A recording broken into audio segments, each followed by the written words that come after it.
Établies en mars 1964, les relations diplomatiques entre le Congo et la Russie sont au beau fixe. Elles se caractérisent par le soutien des candidatures au sein des organisations internationales et par l'échange régulier des délégations officielles des deux pays. Régie par l'accord du 31 janvier 1986 et s'inscrivant dans le cadre de celle qui existait depuis l'époque de l'ex-URSS, Union des républiques socialistes soviétiques, les relations de coopération entre le Congo et la Russie sont instituées par la Commission intergouvernementale mixte de coopération économique, scientifique, technique et commerciale. Elle couvre plusieurs domaines, à savoir l'énergie, les mines et hydrocarbures, la formation supérieure, les finances, la défense et la sécurité, l'agriculture, le développement industriel et la promotion du secteur privé, la communication, les postes et télécommunications.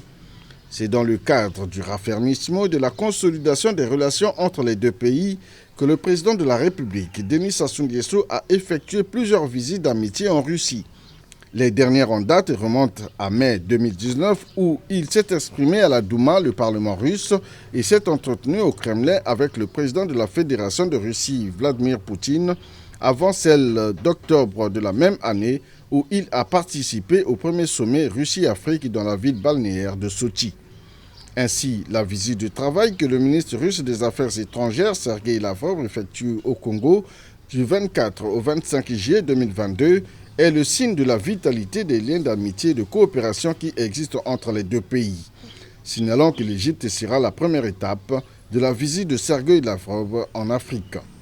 Le chef de la diplomatie russe sera donc reçu à Oyo dans le département de la Cuvette par le président de la République Denis Sassou Nguesso. Une visite qui intervient dans un contexte marqué par la crise entre la Russie, l'Ukraine et les pays occidentaux, avec un impact considérable sur l'économie mondiale et l'équilibre des relations internationales. Faut-il le rappeler, l'Afrique et le Congo, bien entendu, ont toujours affiché leur neutralité dans ce conflit, tout en affirmant la nécessité de parvenir à un dialogue afin de mettre fin à cette crise.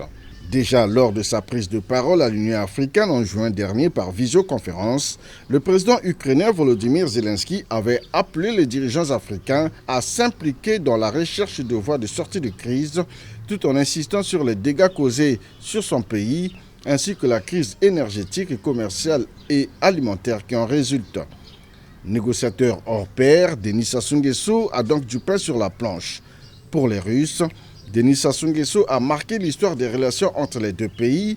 C'est un dirigeant avec lequel l'on peut dialoguer. Aussi, le chef de l'État congolais pourrait-il être sollicité pour relancer le dialogue entre les parties impliquées dans ce conflit, un exercice que Denis Sassou Nguesso affectionne bien au regard des multiples actions de médiation qu'il a menées à travers le continent. Personnalité respectée par la communauté internationale dans un pays équilibré comme le Congo, Denis Sassou Nguesso s'est en effet investi dans la recherche de solutions de paix en Côte d'Ivoire, en Centrafrique, au Soudan, en République démocratique du Congo et actuellement en Libye, en sa qualité de président du comité de haut niveau de l'Union africaine sur la Libye.